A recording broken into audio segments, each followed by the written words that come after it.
I was reading Diana Rossini at The Athletic. Aaron Rodgers, it says here, didn't like the play calls involving cut blocks and expressed as much to the Jet coaches.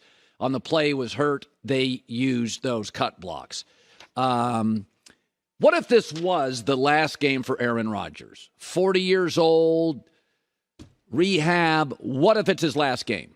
What would we have? Well, he was one game above 500 in the playoffs, 11-10, with a Super Bowl ring. His passer rating, playoffs and regular season, over 100, near 100, but over 100. And he's got 4 MVPs. What does that compare to? Not stylistically, those numbers. What do they compare to? I think they compare to Peyton Manning, whose playoff record was one game above 500. He's got one more Super Bowl ring. Passer rating, lower than Aaron's. MVPs, he's got one more. I think Aaron is a more mobile, athletic quarterback with a better arm. I think Peyton Manning was a better unifier, better pre-snap, and more maniacally obsessed. Now, Peyton Manning had to go through year after year after year the greatest dynasty, Brady, Belichick, Robert Kraft, in the history of the NFL. Aaron didn't. Aaron faced many excellent teams, but they were brief. The Harbaugh Niners, Kurt Warner, Arizona, Legion of Boom, Eli and the Giants had a couple of big years. Drew Brees in his prime, later prime. Those didn't last long. Peyton Manning had to go through, mostly a 20-year dynasty. Both, as they aged, moved to a different team. Both were viewed as saviors. One flourished, Peyton Manning, turbulent at times, but he flourished. And one, I think, probably would have, Aaron Rodgers, but he got hurt. I still think he comes back. I think Peyton Manning has had a better career than Aaron Rodgers, and I think most of it is based on his obsessive, maniacal commitment to football, very Brady-like. So I look at those two players and I stack them up. Both about 500. Both have a ring. One has 2. Both have a lot of MVPs. Passer rating is better with Aaron Rodgers. But Peyton Manning won at the end of years more. And I think a lot of that's just on his obsessive, compulsive love and commitment to football. One was more athletic, Aaron. One was more obsessed, Peyton Manning. I do think there's a 75% chance Aaron comes back and flourishes.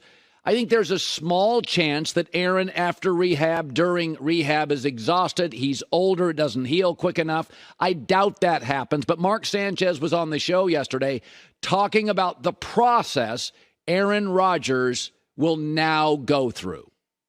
You ask so much of yourself during the offseason and so much sacrifice for something you absolutely love, and then it's gone like that. And so coming to that realization of I'm not playing football for the rest of this year, you lose a little bit of your identity, number one, psychologically, and you build this new reality. So he's going to go through a lot of that. He's going to be on a scooter for a little bit. He's going to be on a boot for a little bit. And you start to create this fictitious or imaginary ladder of these rungs you have to hit. And those become your new Sundays. Those become your new milestones and markers. The difference between Peyton Manning and Aaron, a lot of it's personality. One, Aaron's a bit more of a free spirit, single, no kids, his own world. Peyton, more family, kids, married, obsessed, more into football, less of a free spirit. That really separates the two. But if that's the comp for Aaron Rodgers, Peyton Manning, then he's one of the all-time greats. And that list is not very long. It gets into the Marinos, Elways, Brady, Montana, Peyton Manning, and Aaron's right up there if this is it, though I don't think it is. So Mike Sando, a trustable NFL source, says he talked to an NFL executive about Deion Sanders. And the quote was, just think how good Deion would be as a head coach in the NFL with free agency. It would be absolutely unbelievable.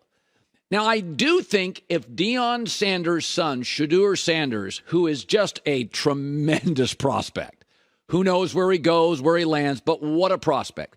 If he goes pro, and he'll be eligible to, I think Deion Sanders could leave. I think Shedeur Sanders should go pro. You're never going to get that money back. You can get hurt. You can buy insurance. But the bottom line is, if you're a top 2 or 3 quarterback, that means you're a top 6 or 7 pick. You go pro. And I think Shedeur Sanders should go pro, but he may just stay with dad. But Deion Sanders, he's all in on Colorado now. Here's some prime. We want the smoke. We want the fire. We want the dogs. Like we want it, because we have not yet played our best ball, and we're obviously 2-0, but we have not yet played our best. But when we put it all together, offense, defense, as well as special teams, it's going to be something to behold, and someone's going to have to catch that fire. Deion is great talking, motivating, getting people to follow him. He has his entire career. But Colorado wasn't Deion's primary destination when he got into coaching. It's not a college football blue blood, a recruiting hotbed. It doesn't feel like this will be Deion Sanders' final landing spot. Deion Sanders in Colorado feels like one of those really fun, brief stories, like Linsanity with the New York Knicks, or Butler back-to-back championship games in college basketball, or McGuire and Sosa. Dynasties, long-term success, that's for tennis players. Brief, amazing moments in sports, we get those every weekend.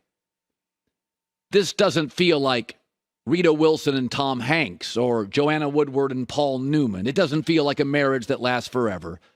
But it could be magical, like Kim Kardashian and Chris Humphries. That was so special. It was just brief.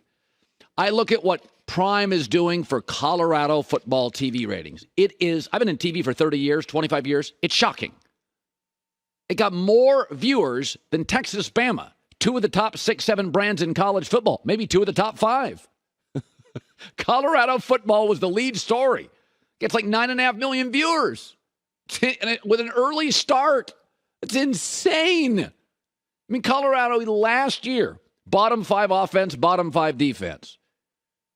Deion brings in 70% new transfer portal, whole new team. Outside of his son, Travis Hunter, nobody knows any of them. And they are crushing ratings in college football. Ask yourself this. What is Jerry Jones like?